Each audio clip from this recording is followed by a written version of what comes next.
Hello and welcome to this, the third in the series of videos demonstrating how to use CardStudio.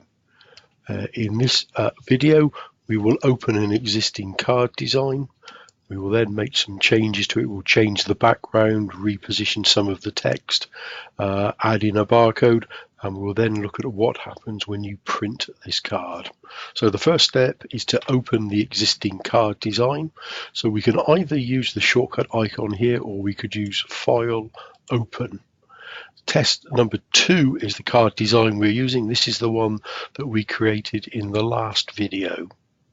All the fields that we put on, so these 3 fixed fields, including the background image, are all locked in position along with the variable data. So what we want to do is unlock the background and change the image. So we're going to change it to this version for a driver's license. The aspect ratio was checked, or keep the aspect ratio was checked, and you can see it's kept the card size roughly the same. We could probably zoom out a little or zoom in just a little bit, reducing it in size, maybe to that one, that would do, and again lock it in position. You can also see that the photo is now over, or should be over, on the right hand side. So the next thing then is to move the photo. So we unlock the photo, move it into position, and then again resize it so it fits into the little blue box. What I may need to do is change or turn off the grid lines so I can actually get it to position inside the box, and then again lock it in place.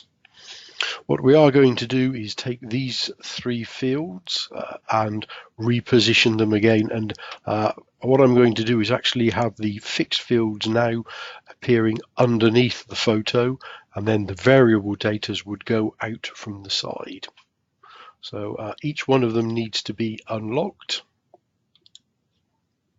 and then I can reposition it.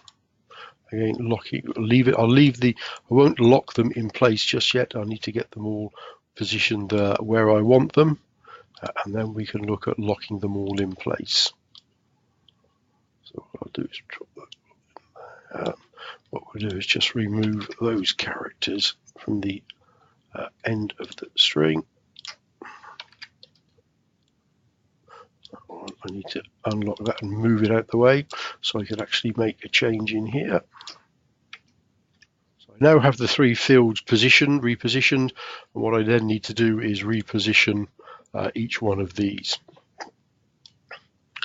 We will put it there, and now what I'll probably do is turn the grid lines back on so that we can get them positioned to the same place. And what I'll also do when I've done this then is change the way the fields are printed so they're now all aligned to the left, to the right edge of the card.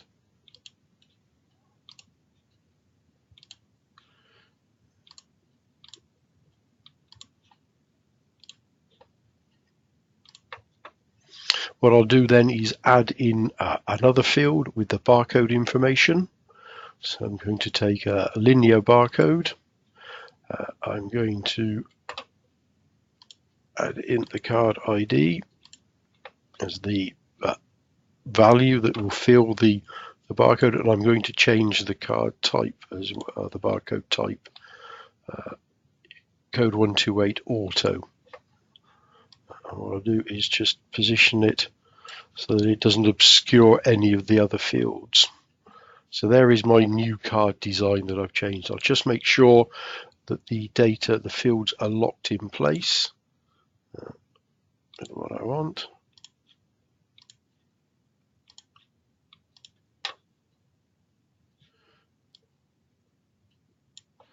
Position them. Again, making sure they're all positioned as we want them and are locked. Card number is going to run into the barcode, so I would reposition the barcode in just a moment. Pick the barcode. I will reposition it In actual fact, what I'll do is make it a smaller in size. That should be okay. So I will then lock that in place. So we now have all the fields on our new design locked in place. What we'll use now is the save as. So you'll save this as test 3. So it does mean I still have the original design and I could open that again if I wanted to. And you can see you can have multiple card designs open and they would appear in the as tabs across the top. And if there is a tab or a design we've finished working with, provided we're happy with the way it appears and we've saved the design, we can then close it here. So with this design, what we want to see is what happens when we print. So under File, Print, this is the printer that is set up. So this is basically the default printer at the moment for CardStudio. So I will click here and immediately you can see the dynamic fields pop up. I'm now able to enter variable information. Even though I'm using the professional edition of CardStudio, I haven't gone through the stages in Print Studio of linking it with a database. But from here, from the design side, I can actually print out a design, a card, and I can add in some variable data. So we will put something in here. And then the card number. If we wanted to add in the photo, we would click the Capture Passport. There is no, a camera is not available at the moment, but I can pick from a photo. So these could be for ID cards, photos that have already been provided and are stored on a PC or on a system somewhere. So we can pick the one, select the one we want to use. And then if we click print, that card would now be printed out on the printer that we have selected. So our default printer in this case is the ZC350. Here I am just going to click cancel.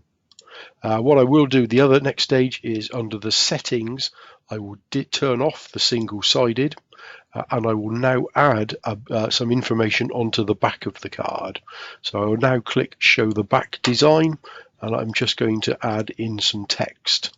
And this would be the T's and C's for the card use.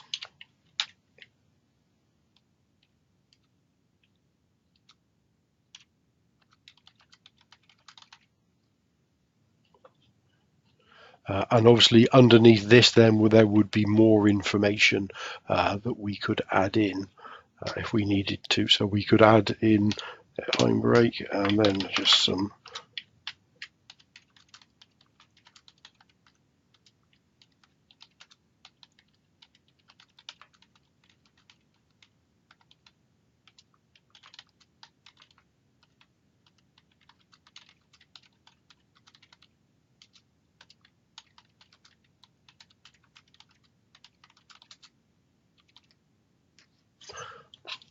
so here we can see the text being wrapped around.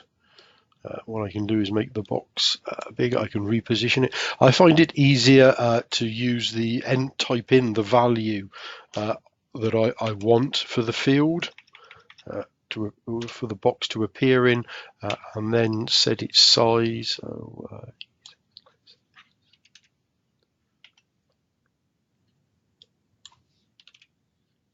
So there is the box I want to put the text in, and I could go back here and just enter a larger text.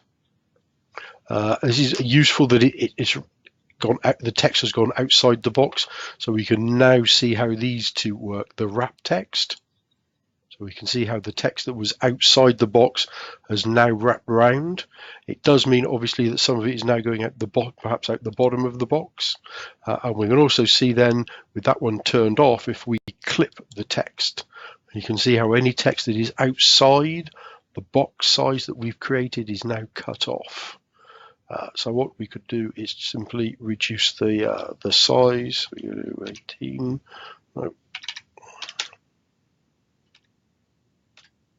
So something like that, text like that should fit. We could again just obviously center it in the box that we've got, and now we have the front and the back, and we could show the two together. So again, if I zoom out a little bit, we can see both the front and back of the card, and we could toggle to front only or back only, depending on what it was we wanted to look at.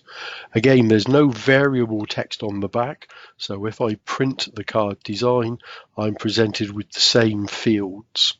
I can enter the first name, the last name, the card ID, and I can select or capture a new photo to use. Obviously, because this card is unique to the person, I wouldn't change the number of copies here, but if we were producing cards for an event, we could perhaps pre-print the cards and then just personalize them on the day. So I could print multiple copies of a design if I wanted to as well. I will here then click the save button, so I save all the changes that I've made, and that then is the end of the third video. And thank you very much for taking the time to view and listen to it.